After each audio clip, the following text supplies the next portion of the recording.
the Q&A. Okay, so if you have something to add, just write it down and we can... There is someone here not familiar with the Good Neighborhood Project that the IDF perform in the Syrian border?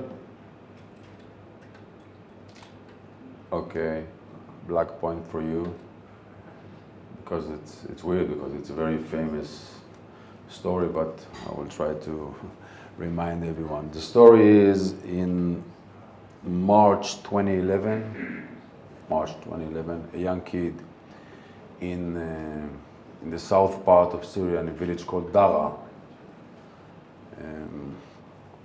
went into a non-interest cross, never mind, was captured by a police officer, started beating him. Then the guys went out from the mosque, it was Friday, and a big riot happened. That's the first event that led to one of the horrific civil war that we saw that happened at that time in Syria. It's part of the Arab Spring. Let's not go into it. So we, as the IDF, we have 106-kilometer border with Syria. Okay, starting from the north part is the Hamon mountain. That's the only ski resort in Israel. All the way to the Jordanian border, triangle borders. It's 106 kilometers. Now, from Yom Kippur War, which is 73, all the way to 2011, that was the quietest border in Israel. Nothing happened there, okay? It was like Swiss. All the reserves came to the post, did barbecue, had a good life. Nothing happened. We always had problem in the Lebanese border, West Bank, Gaza. Golan Heights, nothing. Why? Because the Syrian army was very strong around this border. Civil war started, you know, it's domestic stuff in Syria. Those guys, again, Bashar al-Assad, we don't care. But what happened pretty quickly, that we as the IDF, we see that a lot of terror groups is coming to the Golan Heights. Okay? So in a way, someone moved the cheese for us.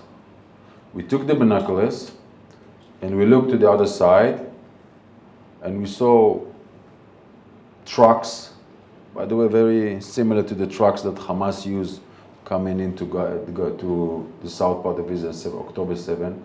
We saw Muslims with long beard, Allahu Akbar, and we said, wait a minute, what's going on here? First of all, who are them? What their intention towards Israel. Pretty quickly, by intel, we understand that what's going on in the Golan Heights Syrian side, we're pretty, you know, in a reasonable chances will lead to terror attack against Israel. Why? You name a terror organization, you know, we had them. Okay, from Hezbollah to ISIS to Nusra, everyone came here, everyone. And they have an Islamic agenda to attack Israel. So it's a matter of time. And by the way, they had all kinds of weapons, even chemical weapons, because they took it from the Syrian army fighting with them. So we as the IDF find ourselves with a lot of terror organization with chemical weapon, okay, to the extreme.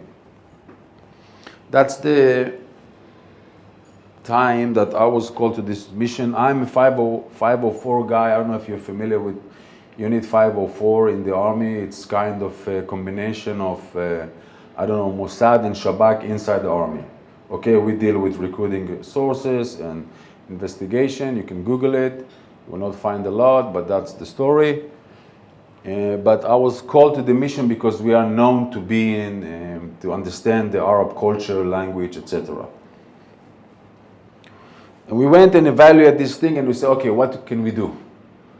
Strategically, we understand, even tactically, not strategically, we understand that the terror groups that are here in the Golan Heights Syrian side will attack Israel.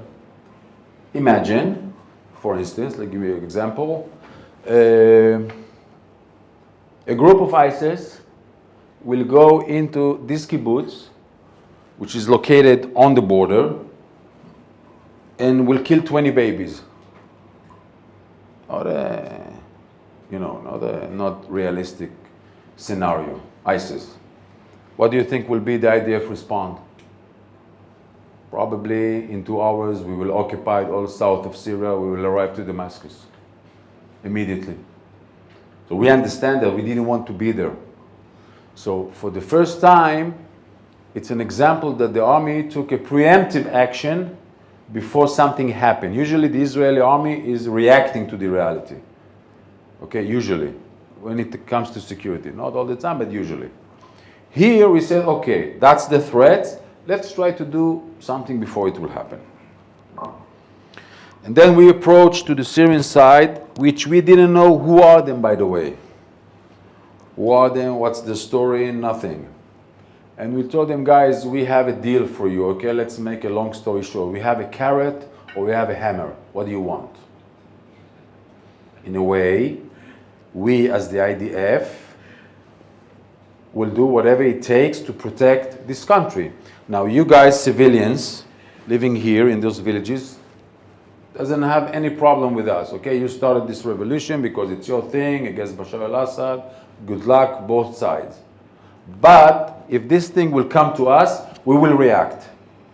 So let's try to do a secret deal between us in a way that you will keep the border quiet, and we as the IDF will provide you whatever you need.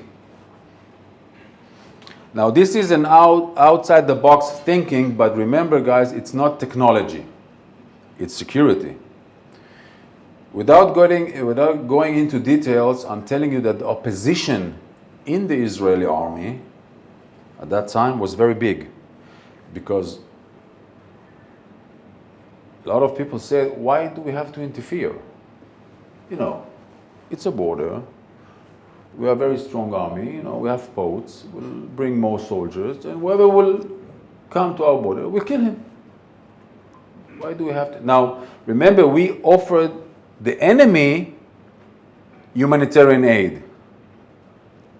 Okay, Syrian army was and still is one of the serious enemies of Israel. They are providing strategic weapons to Hezbollah as we speak. So there was a big opposition about it, but I think that to be proactive is better to be non-proactive, because I think if we didn't engage, we were in other scenarios. So we came to the Syrians, told them, okay guys, that's the deal, are you willing to do it? Now we went to the civilians, okay, because the Syrian army is withdrawing back, and we have civilians which are rebels, okay? We didn't know even in Arabic how to say rebels. We were like, our knowledge, intel was zero at that time. And we had to engage literally village after village after village, and telling them. Explain what the carrot was. Explain what the carrot was. What was the carrot? Yeah, the carrot was, we told them, what do you need? So they said, we need medical treatment, food, etc., and we need weapons. We told them, okay, weapons, we're not going to give you weapons, because it's like not very intelligent to give you weapons that you can use against us, so leave that aside. But humanitarian aid, which is medical treatment, etc., we are willing to do it. Now, remember, the Israeli army, it's not a superpower army in terms of budget, okay? Fast forward, the medical treatment that we provided to the Syrians cost each year to the Israeli government, in a way, almost 1 billion shekel. 1 billion shekel each year. It's a heavy thing. It's not like, people are coming to get, for headaches. So that was the thing. And we started the relationship with the Syrians. It was quietly in the beginning. We evacuated more than 5,000 Syrians into Israeli hospitals. Kids, old people, young people, everything, like all kind of disease. We provided them tons of food and babies' food and whatever they need in terms of humanitarian aid. And we started to develop the relationship. Now, in the Israeli side, just to let you know, we have 50,000 people live in the Golan Heights. You guys been to the Golan Heights? You went there? It's a nice place to go and hike in any case. So you have 25,000 Jews and 24,000 Druze.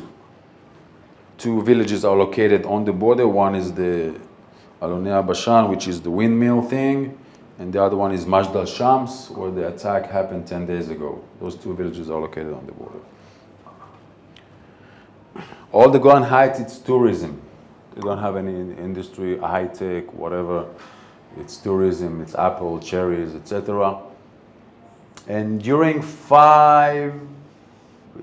6 years of the operation, 6 years that this operation was conducted, remember we have everything here, okay, everything. You name it, organs, we had it here. In 6 years of the operation, not a single bullet was shot from the Syrian side toward Israel. Not a single bullet. Second, one of the opposition that was in Israel said, once we will evacuate a Syrian patient into Israeli hospitals, so we might find ourselves in a situation of like Syrians, immigrants will come to Israel, which I can understand the logic behind it. But each of one of the Syrian patients went into Israeli hospital, got treated. One can be a week, the other one can be 2 months, never mind. Came back, went back home without us forcing him to go back home. Why? Which was interesting. Because the Israeli army decided that 5 miles inside Syria, it's a non-flying zone. That's the part of the agreement from the ceasefire in 1974. So non-flying zone means that the Syrian army cannot attack his own people like he usually did in other places. So in a way, we created a safe haven for the Syrians to be here. Meaning they want to go back. I meet a lot of that have a problem with Syrian immigrants in their own country. And it's a problem. And I always explain, Syrians want to go back home. They will prefer go back. They don't like to be in Europe. They hate the food. Food is lousy and it's cold. And in culture, they don't like to stand in line. They like to smoke. It's something else. They like to be here in their village, having fun. But if they're getting bombed in their own country, they will not go back home. So in a way, this thing make the safe haven. So in 6 years, not a single bullet was shot. Everyone that came went back.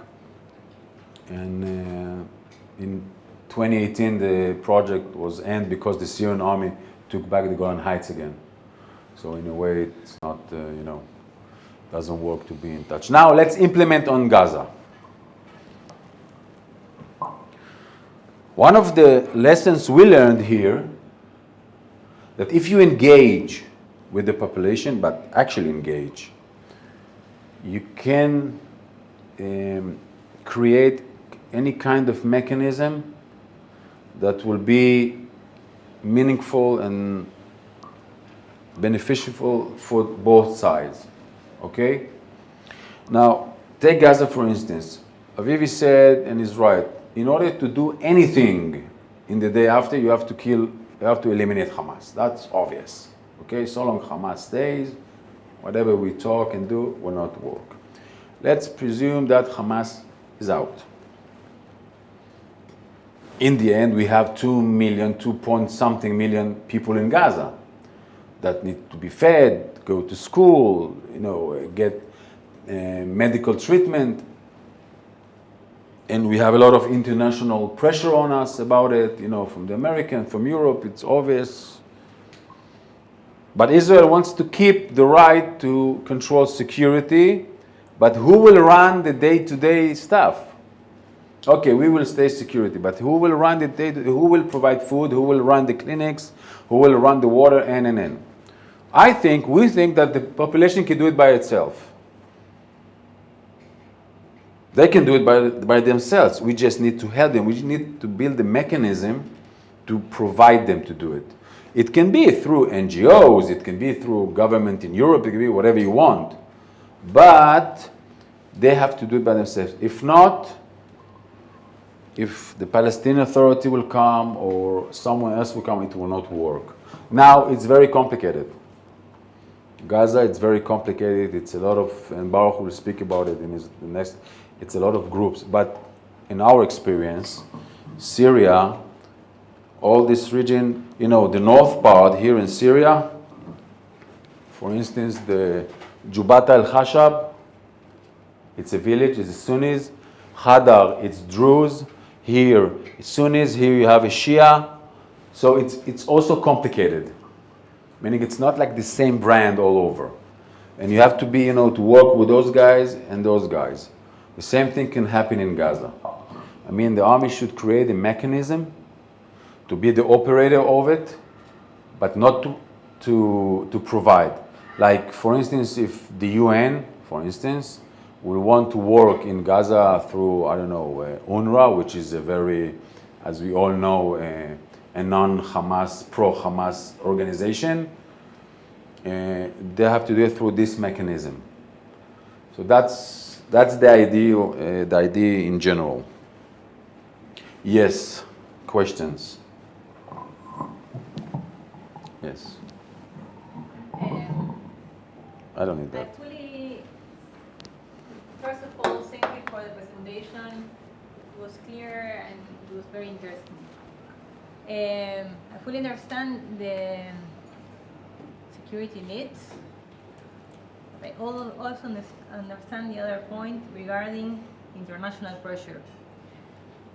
So, from what I was reading about the day after and what could happen, my question is regarding how much agreement there is internationally regarding just to be Israel taking care of the border. From what I was reading, I understood that maybe a coalition with the UN in the middle and Arab countries that are friendly to Israel would be cooperating in that force and in that defense of the border. Yeah.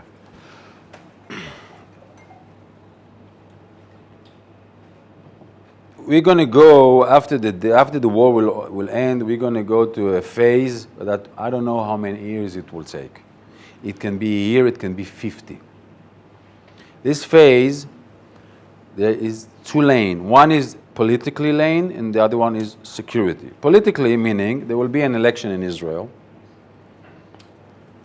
like there is every year here, and a government will come and decide what she wants to do with Gaza in the day after. It's a political decision. Do they want to have the Palestinian Authority to come and control it? Do they want the Japanese to come and control it? It's a political decision. I think security-wise, the Israeli army needs to give time to the government. How? By creating a formula, by creating a mechanism that will take care of the population, meaning reducing the international pressure. Okay? Because I'm assuming, and you guys are international, I'm assuming once you have a mechanism in Gaza that works and provide medical treatment and food and, so if I'm an international community, I don't care who controls it. Because I don't see like people are dying in the streets or kids are being hungry or I don't know what. Understand? So in a way, we need to create a mechanism that in one hand will keep Israeli interest in terms of security. That's one way to do it. In the other hand, will lower the international pressure about it. That look, and then Israel can have her time political wise to decide. Do we want a peace agreement? Do we want to the Palestine? I don't care. It's not our decision. It's in the end, it's a democracy. People will go to the election and a candidate will come and say, I want to give Gaza to the Palestinian Authority. The other one will come and say, I want to give Gaza to the UAE.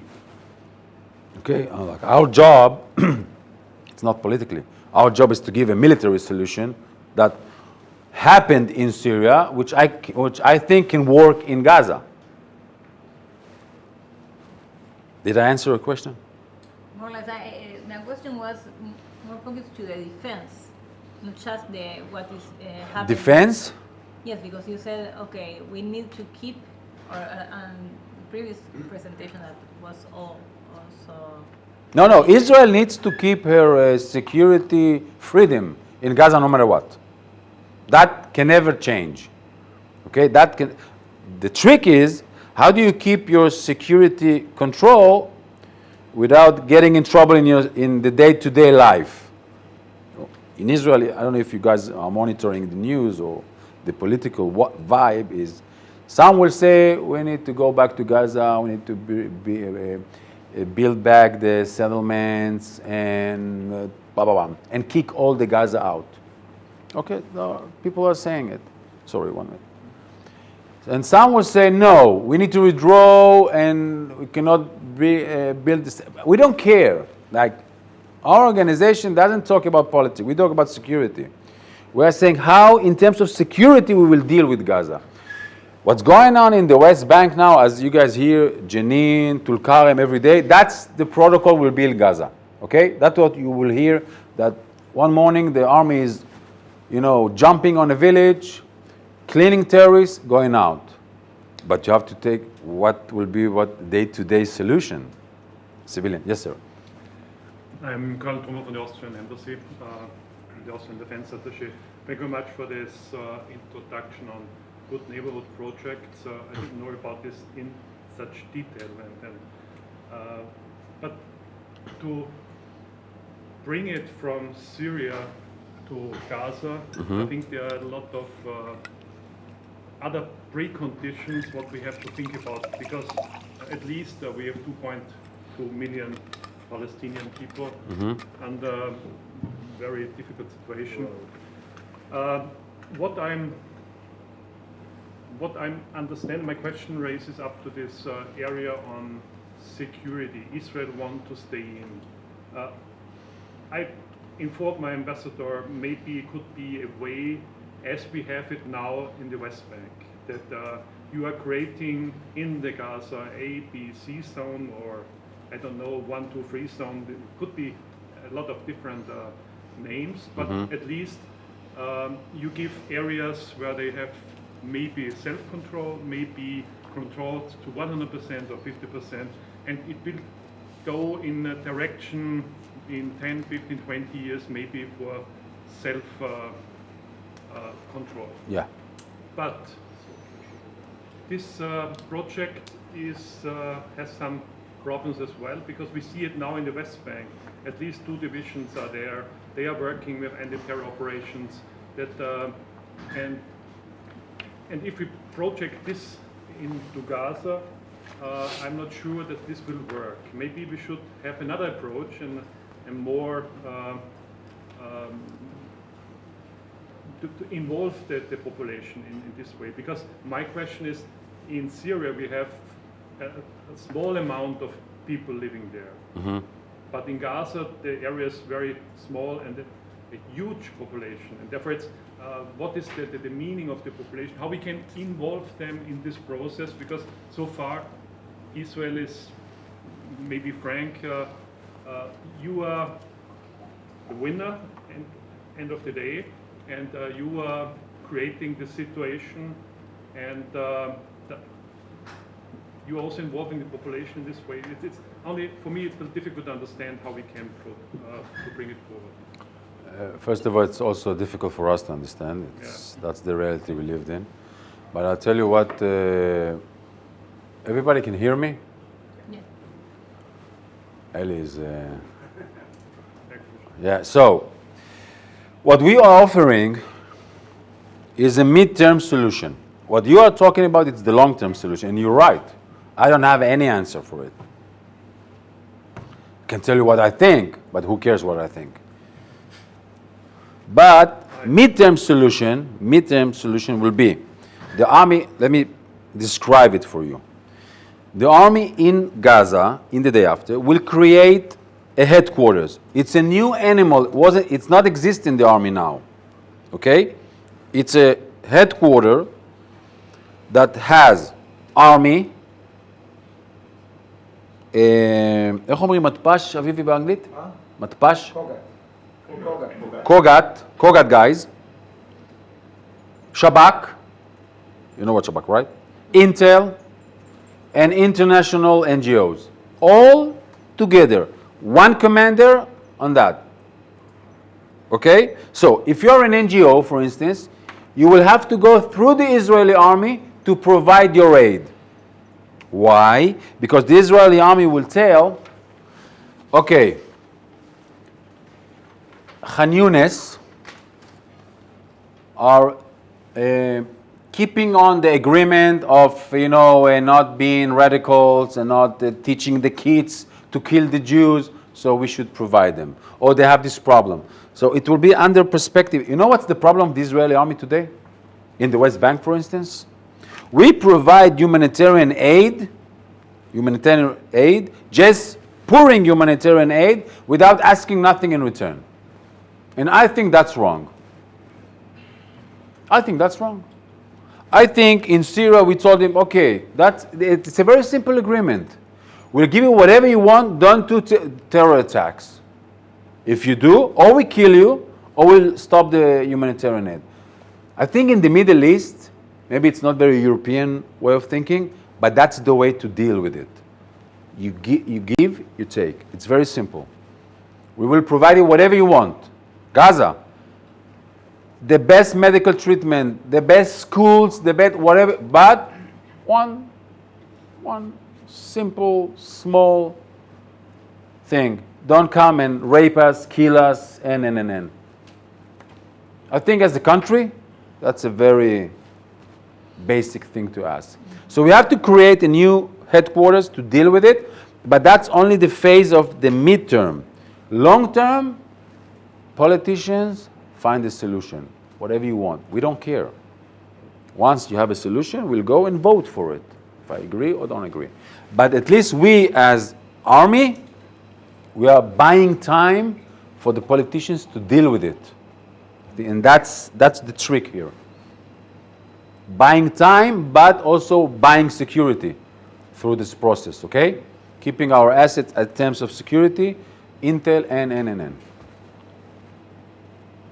Let me give you something to think about. Think about it, how come till today, almost none of Gaza civilians called the Israeli army, told them, I have hostage in my home? How come? And they know that if he will do it, he will get $10 million, a yacht, and a villa in the Caribbean. He knows it. Him and his family. No one called. You know why? Maybe Hamas is too strong so far. No. Intelligence. No.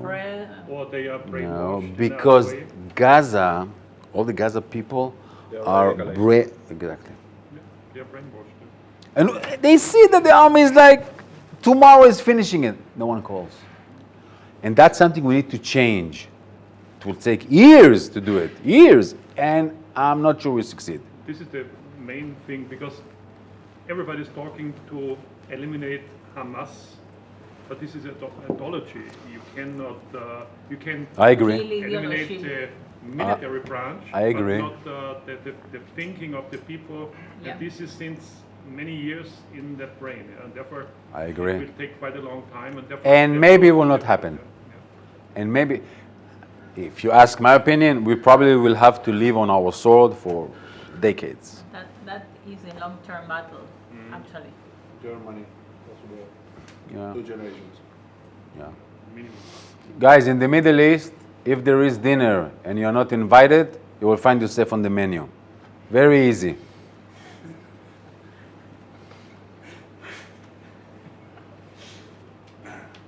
True? Yes. What about my Russian friends? I have a question. Thank Yes. you very much for the presentation.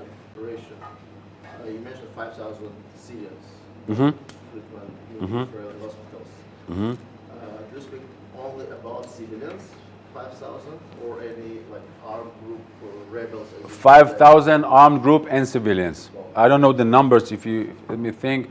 I think 70% was civilians, but in a way, the civilians were the rebels, so it's the same. In the beginning, we started with the rebels because they were fighting with the Syrian army, getting injured, so we took care of them. But pretty quickly, we shifted to kids, old people. So probably number 40%, 60% more or less. And the deal was between the armed groups which control this area Yes. and you. Yeah. Yeah. We, in the beginning, the first time we met with them, was Friday night. They came. There were 4 people came. 2 were ex-military Syrian army officers that, got out from the army and joined the revolution, and 2 were civilians. And we sat with them, and I asked them, I told the civilians, I told the security, take the civilians, because I was an idiot. I didn't understand the dynamics between them. So I said, those are army guys, I will talk with the army guys. And then I understand that civilians are running the show, not the army guys. The civilians, the locals, a taxi driver, or a farmer, or a guy that runs a lingerie shop, became the leader of this revolution. And the army guys worked with him or underneath him. That's something it took us a while to understand it, because we are army guys and we know how, but it wasn't the deal. And another thing that was interesting, I'm assuming some of you are coming from the intelligence world, that they say, listen, we are not spies. We're not coming to be spies. We are coming because we have an interest of keeping our people. And they came, true, it was night and secret, but it wasn't like the spy war. They came like 50 people with this, entourage, and then he went in, went out. It was. So we pretty quickly understood that we have to work like in this village, the rebels are controlling. In this village, the civilians are controlling. It was very. You have to work with the village, each one with his uniqueness and politics, and. We try in the beginning, by the way, we are army guys, so let's do a structure here. Let's take someone and say, you are the boss, and we're going to provide you all the humanitarian aid, and you will distribute. It fell down in 5 seconds. Because, interfering with their politics, there was okay, we understood, so we have to work with each area and area. And it worked, because in the end, our job was security. That was our job, okay? Our job was to prevent terror attack, and it happened. I'm not going with you to the intel things that happened, but you guys can assume where were we with them. Marko. Yes. I am Colonel Bruno Barani. I am the defense attaché from Argentina. Very good primer on good neighbor. I was not aware of it. The difficult question is, I fully understand your position. I'm an army guy. I understand security. I get it. How long will you need? You need to de-radicalize. We spoke about it. Yeah. You need to de-radicalize the Palestinian population. How long till, or you will have another ternum, interregnum with the IDF providing security? Because that will be a problem for the international community. They want a generation, 2 generations. I don't know. It cannot last forever. I don't know. You're right, but I don't know. No, neither do I. Yeah, but I don't. I understand, again, I understand your position. I'm an army guy, you have... By the way, my position, just to let you know, I will take all the 2.4 million and tell them go to the Arab countries. But I cannot do it. It cannot be done. It's not the Even though they will like it, by the way. If I will ask the Gaza people, they say, yeah, we want to do it. We want to go to Egypt, we want to go to Just Dubai. find the countries. Yeah, but let's see which Arab countries will accept them. I was Like Egypt, for I was instance. in Kuwait in 98 and I learned how the Palestinians behaved in 91. Yeah. You know what's interesting? That the Arab countries are much more smarter than us. They understood who are the Gaza Palestinians before we understood. But that politics, we don't care. So you're right, but I don't know. It's so complicated. And you know, my experience in life, when you have such a big mess in front of your eyes, let's start simplify things. Let's start by getting security structure. And then let's try by getting civilian structure. And I think with the time, maybe a solution will come, maybe not. Between us, I don't care. My job is to protect Israel. That's the best way I think we can do it without getting in trouble international, because I think the international pressure, take the humanitarian in the Gaza war. I know if you guys are talking with the Israelis, they are very pissed on it. How can we provide the Gaza humanitarian aid? We have hostage. These horses went out long time ago, because I think if Israel wouldn't provide humanitarian aid or allow it in a way, we couldn't fight a day in Gaza. That's life. True Israelis think they are very big shot, but in the end, it's a small country with a lot of international pressure, especially from the Americans, because they are allies. That's life. But in life, you can be smart or you can be an idiot. So you have to find your way. Pragmatic. It's like in marriage. Marko, thank you very much. Thank you, guys. I wanna say